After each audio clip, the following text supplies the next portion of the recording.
Hello everyone. Today we will be doing a dictation from Kailash Chandra magazine 3. I will be dictating transcription number 52. We will start the dictation in 10 seconds. 5 seconds to go. Start. Sir, 1987 has been a year of persistent challenge of determined response by the government. It has been a year of achievement in the face of great difficulties.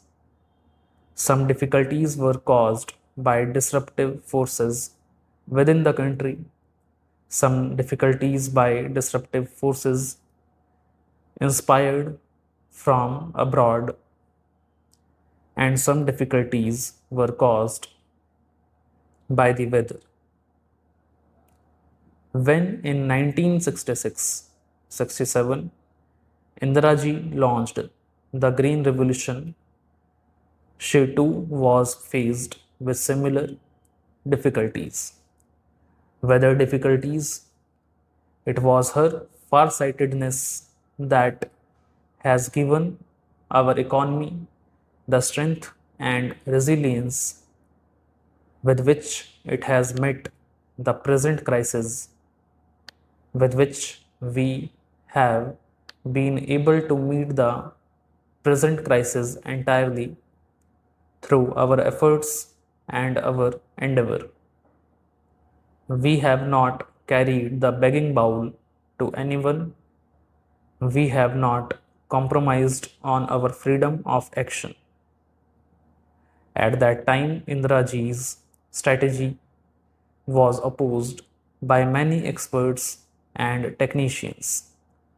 It was opposed by certain myopic elements in the opposite benches.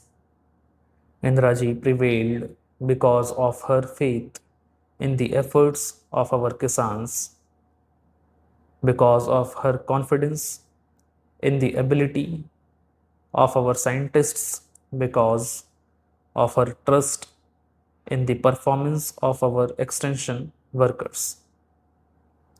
She assured farmers of the required inputs at reasonable prices despite the burden of subsidizing on our economy.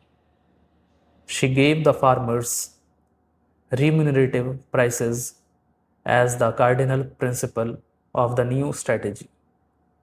She nationalized the banks to give credit at the doorstep of the farmer.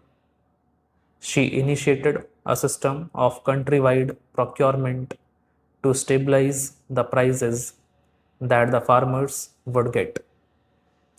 Indiraji ensured that her strategy looked to the interests of all sections of our rural community, not just the farmer, but also the small and marginal cultivators, landless laborer, and even the rural artisan.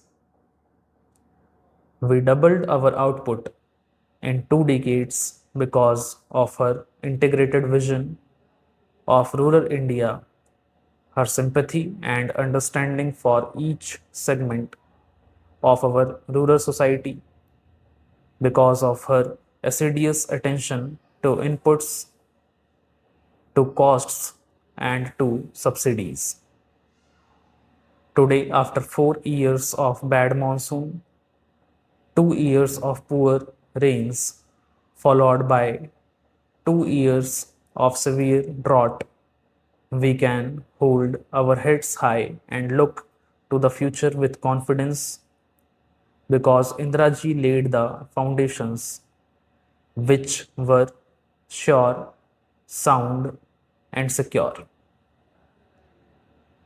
Our drive to maximize the Rabi output is meeting with encouraging success. We hope to limit the shortfall to 10%, but the problem is not entirely over. During this past year, we have done much to mitigate the distress of drought. Relief programs have been handled efficiently by and large by all the states. The ceiling of assistance has been put at the high level of rupees 1400 crore, with almost half of it earmarked for Gujarat and Rajasthan, as they were the most severely hit. Surcharges on taxes have been used so that the burden does not fall on the poor and only the rich have borne this burden. Using food grain buffer stocks, we have launched programs to generate employment, to build assets, to cushion against future droughts. Through worthwhile relief schemes, we have ensured that expenditure on relief became expenditure on development. We have raised fodder from areas of surplus to areas of scarcity. Special schemes for drinking water have been implemented, and we have taken up special programs for boosting the demand for the output of the village artisans and the handloom weavers. This is especially important because these are sections who normally get left out and they face very severe consequences of the side effects of a drought. The genesis of the Green Revolution was the scientific breakthrough which brought in new hybrid seeds. It was also a complete package of inputs to the irrigated land, leading to self sufficiency in food grains. We must now ensure that there is no leveling off of our food grains production. The scientific community must be galvanized into providing answers to the next phase of the Green Revolution, of taking it to new areas, expanding it to new crops, and making it resilient to the vagaries of the weather. Already, the special rice production program is spreading throughout eastern UP and is changing eastern UP into the new granary of India. Dryland farming has been boosted by the technology mission on oilseeds and by the national project for pulses. The primary cause for our not surpassing the 1983-84 record food grains crop has been the weather, and it would therefore be reasonable to hope for a better monsoon this year. Our objective must remain to regain the momentum of the sixth plan. In the seventh plan, we will give a new thrust and a new impetus to agriculture. We have given careful attention to agriculture already.